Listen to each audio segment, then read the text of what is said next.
E69 news కి స్వాగతం. ముందుగా ముఖ్యాంశాలు. కశ్మీర్లో అంతా ప్రశాంతత ఉండే పహల్గాం దాడి ఎలా జరిగింది? ప్రియాంక.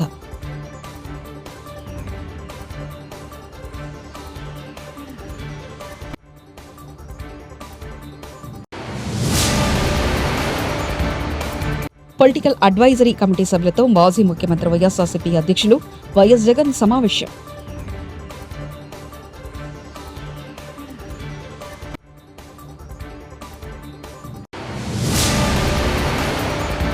మేము 5 సంవత్సరాల్లో 2 లక్షల ఉద్యోగాలు ఇస్తామని మాటిచ్చాం మంత్రి వివేక్ వెంకటస్వామి.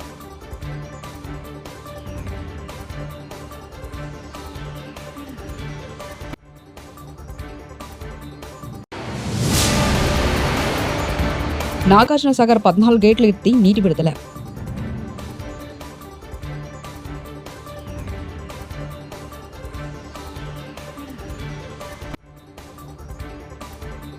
జమ్మూ కాశ్మీర్లోని సాధారణ పరిస్థితులు నెలకొన్నాయని కేంద్రం చెప్తుండడంపై కాంగ్రెస్ ఎంపీ ప్రియాంక గాంధీ ప్రశ్నించారు.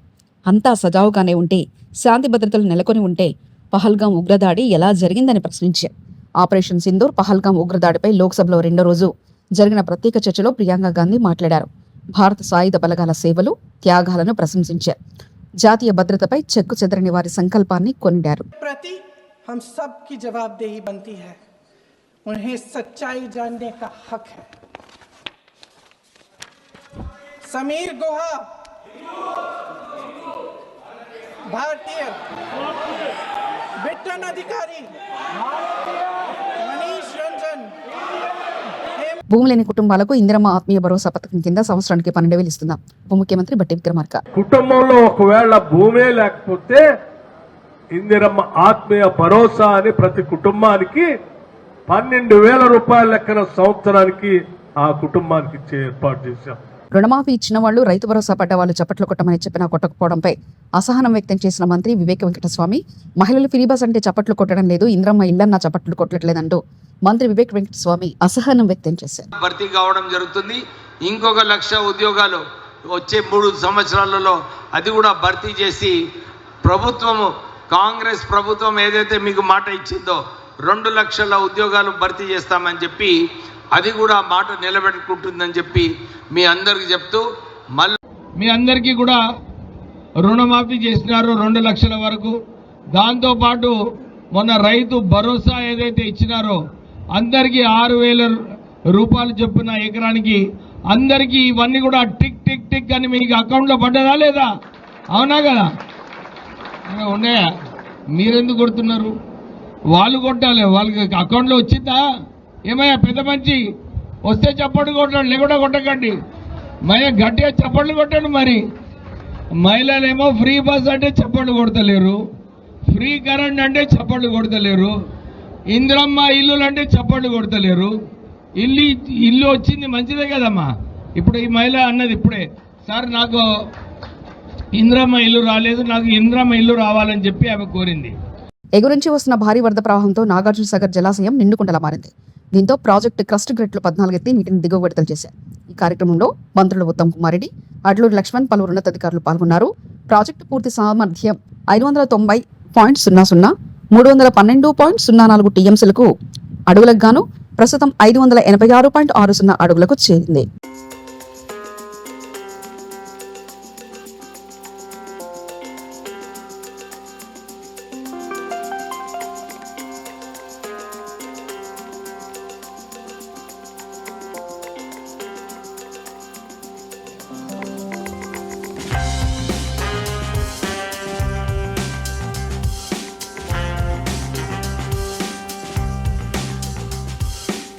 రాష్ట్రంలో భయానక వాతావరణాన్ని సృష్టిస్తున్నారని, సీనియర్ నేతలను తప్పుడు కేసులతో ఇరికిస్తున్నారంటూ కూటమి ప్రభుత్వంపై వైఎస్ఆర్సీపీ అధ్యక్షుడు మాజీ ముఖ్యమంత్రి వైఎస్ జగన్మోహన్ రెడ్డి మండిపడ్డారు. ఇదే సాంప్రదాయం కొనసాగితే టీడీపీలో అందరూ జైలుకు వెళ్లాల్సిందేనంటూ ఆయన హెచ్చరించారు. వైఎస్ఆర్సీపీ పీఏసీ సభ్యులతో మంగళవారం ఆయన సమావేశమయ్యారు. ఈ సందర్భంగా వైఎస్ జగన్ మాట్లాడుతూ, మిథున్ రెడ్డి అరెస్టు బాధాకరం. మిథున్, గౌతమ్ రెడ్డిని రాజకీయాలు నా ద్వారా వచ్చారు. నన్ను చూసి ప్రేరణ పొంది రాజకీయాల్లోకి వచ్చారు. వారి తండ్రులతో కన్నా వీరితోనే నాకు ఎక్కువ సాన్నిహిత్యం. నన్ను చూసి వాళ్ళు రాజకీయాలు వచ్చారు. రాష్ట్రంలోని అంశాలకు మిథున్కి ఏం సంబంధం? మిథున్ తండ్రి పెద్దిరెడ్డి గారు ఆ శాఖను కూడా చేయలేదు. కేవలం వేధించాలన్న ఉద్దేశంతో తప్పుడు కేసులు పెట్టారు. చంద్రగిరి చంద్రబాబు సొంత నియోజకవర్గం. గతంలో చంద్రబాబు మంత్రిగా పనిచేసిన చంద్రగిరిలో ఓడిపోయారు. తర్వాత ఎన్టీఆర్ కాలు పట్టుకొని మళ్ళీ టీడీపీలో వచ్చారు. తర్వాత చంద్రగిరి నుంచి కుప్పం పారిపోయారు. ఆర్గనైజ్డ్ పద్ధతిలోకి తీసుకొని రావాలా. సో జరగాలనంటే మీరు మూవ్ కావాలా. ఆర్గనైజేషన్ ఇంకా రాబోయే రోజుల్లో అగ్రెసివ్గా ఇక యాక్టివిటీస్లోకి ఇన్వాల్వ్ కావాల్సి వస్తుంది. సో ఆర్గనైజేషన్ యాక్టివిటీస్లోకి ఇన్వాల్వ్ అయ్యే పరిస్థితి వచ్చే టయానికల్లా గ్రామ కమిటీస్ను పూర్తిగా 100% ఎఫిషియెంట్గా ఫామ్ చేయండి. దాంట్లో మీరు క్రియాశీలక పాత్ర పోషించాలి. ఒక యాప్ రిలీజ్ చేయబోతున్నాం. రాష్ట్రంలో ఎక్కడైనా కానీ ఎవరికైనా కానీ ఏ అధికారితో అయినా కానీ హరాస్మెంట్కి ఎవడైనా లోన్ అయితే ఆ యాప్ లేకపోయి యాప్ అడిగే క్వశ్చన్, నీకు ఏ రకంగా అన్యాయం జరిగింది అని. ఫలాని అధికారి నన్ను ఫలాని రకంగా ఫలాని వాడి ఇన్ఫ్లుయెన్స్లో నన్ను అన్యాయంగా నా మీద కేసు పెట్టి నన్ను చిత్రహింస పెట్టినాడు అని చెప్పి ఎవడైనా కూడా యాప్ ద్వారా ఆ అధికారి పేరు దగ్గర నుంచి ఆయనకు జరిగిన ఏ పరిస్థితుల్లో ఆయన ఏ రకంగా ఇబ్బంది పడ్డాడు అనేది ఆయన చెప్పచ్చు.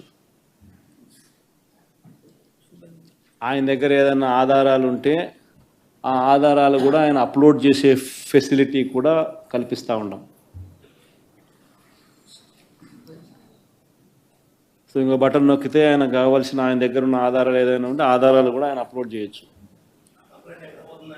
ఆటోమేటిక్లీ ఆ కంప్లైంట్ మన డిజిటల్ లైబ్రరీలోకి వచ్చేస్తుంది. ఆ యాప్ ద్వారా మన డిజిటల్ లైబ్రరీ మన దగ్గర ఉన్న మన సర్వర్లలోకి మన డిజిటల్ లైబ్రరీలోకి వచ్చేస్తుంది. రేపొద్దున మనం ముఖ్యమంత్రి అయిన తర్వాత ఆ డిజిటల్ లైబ్రరీ మనం ఓపెన్ చేస్తాం. రేపొద్దున ఎవరికి రాష్ట్రంలో ఏ కార్యకర్తకైనా ఎవరికైనా కూడా ఎటువంటి అన్యాయం జరిగినా ఏ అధికారి వల్ల అన్యాయం జరిగినా వాళ్ళ పేరు, ఏ రకంగా అన్యాయం చేసినాడు, ఎవరి ప్రోద్బలంతో అన్యాయం చేసినాడు, ప్లస్ నెక్స్ట్ బటన్ మీ దగ్గర ఏమైనా సాక్ష్యాలు ఏమైనా ఉంటే ఏమైనా అప్లోడ్ చేయాలనుకుంటే చేయండి.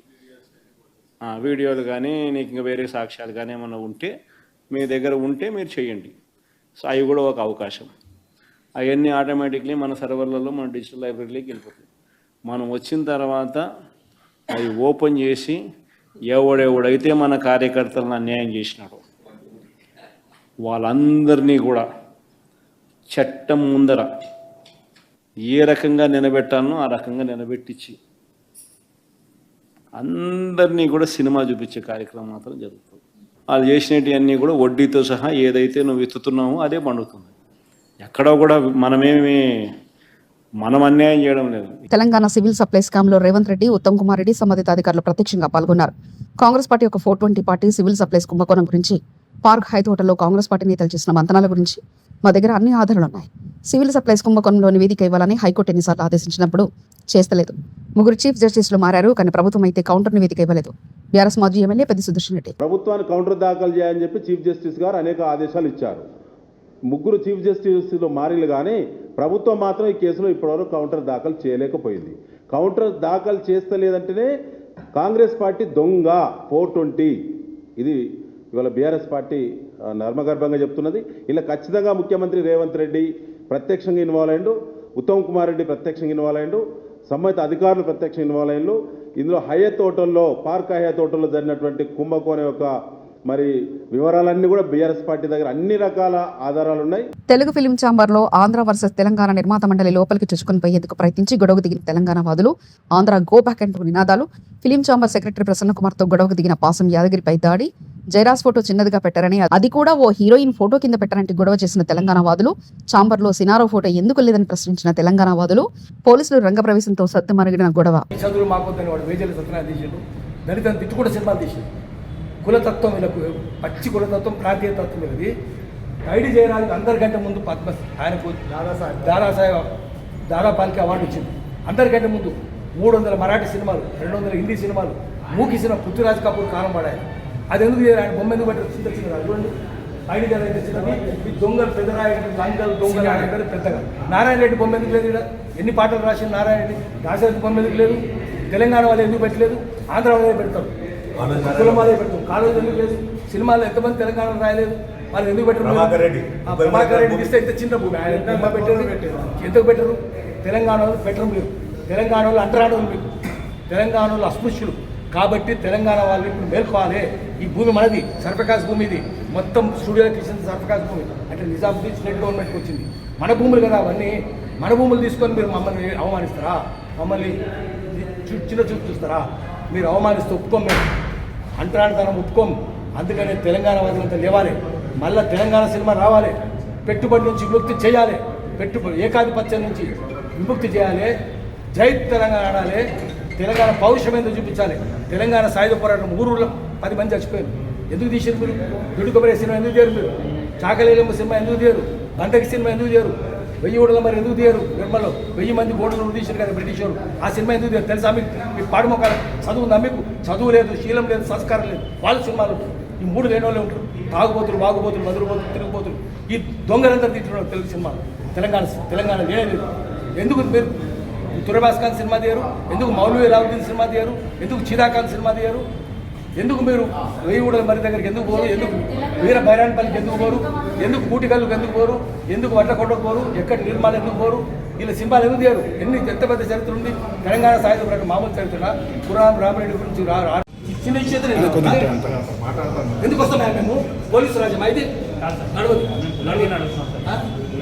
ఆయన రమ్మంటున్నాడు కదా, పొలైట్ అంటే రమ్మంటే ఏంది? ఆదేశాలు ఇచ్చినట్టు తెలంగాణ ఉద్యమకారులు ఏం తప్పు చేసింది చెప్పండి.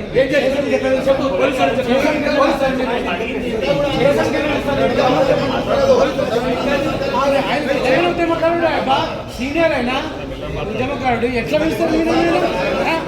వాళ్ళ కిందనే ఉంటారా మీరు? ఇంకా ఎప్పటికీ ఆందోళన కిందనే ఉండండి మీరంతా ఎప్పటికీ. అంటే ఆందోళన బుద్ధి సరిపోతుంది. పోలీసు రమ్మని మీరు డీసీపీ ఎవరు? రమ్మని డీసీపీ నేను పిలుస్తున్నా. అమ్మ డీసీపీ ఎవరు? రమ్మని డీసీపీ పిలుస్తాను. డీసీ నాకు స్వయంగా పిలుస్తాను. ఏం మాట్లాడుతున్నావు? అంత అర్థనా? అంత ఆయన ఏం తప్పు చేసిండని రమ్మంటారు? ఏంది స్టేషన్కి పిలవడం? ఎట్లా అంటే పోలీసు వాళ్ళ తరపు సర్పంచ్ ఎన్నికలు త్వరలో రానున్నాయి. ఎన్నికల్లో పోటీ చేయాలంటే మాత్రం ఇప్పటి నుంచి గ్రామస్తులను, ఓటర్లను కాకాపట్టక తప్పదు. ఈ ఆలోచనలు మధ్యలో పెట్టుకుని కుటుంబ సభ్యులతో గోవాకెళ్లారు. అక్కడ గోవా అంతటా పర్యటించారు. కారులో వెళ్లిన కుటుంబ పెద్ద అడిసపల్లి నల్గొండ జిల్లాకు బయలుదేరారు. తిరుగు ప్రయాణంలో ఏకంగా 162 మద్యం బాటిళ్లను తక్కువకొస్తున్నాయని కొనుగోలు చేసుకుని కారులో నింపుకొస్తున్న సమయంలో పక్కా సమాచారం అందుకున్న DTF ఎస్ఐ హనుమంత్ సిబ్బంది కలిసి Zaheerabad Chiragpalli excise check post తనిఖీలు నిర్వహించి మద్యాన్ని స్వాధీనం చేసుకున్నారు.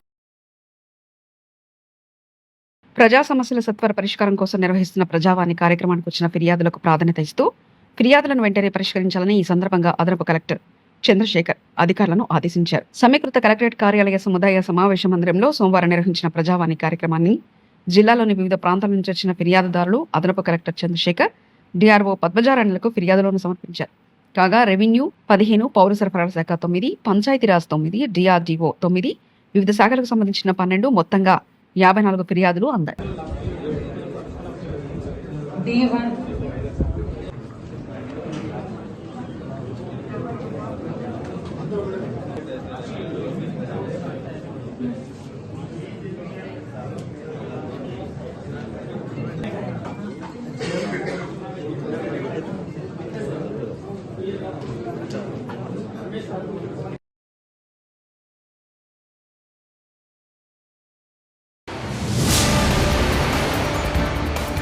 కశ్మీర్లో అంతా ప్రశాంతత ఉండే పహల్గాం దాడి ఎలా జరిగింది? ప్రియాంక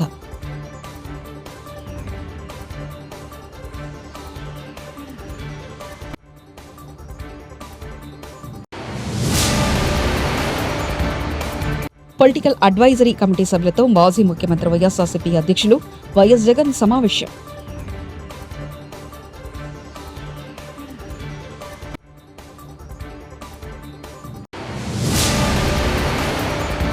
మేము 5 సంవత్సరాల్లో 2 లక్షల ఉద్యోగాలు ఇస్తామని మాటిచ్చాం మంత్రి వివేక్ వెంకటస్వామి.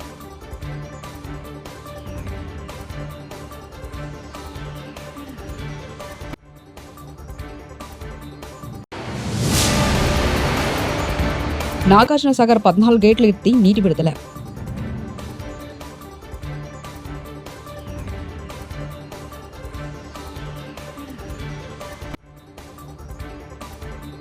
ఈ 69 న్యూస్ ఇంతటితో సమాప్తం. చూస్తూనే ఉండండి ఈ 69 న్యూస్.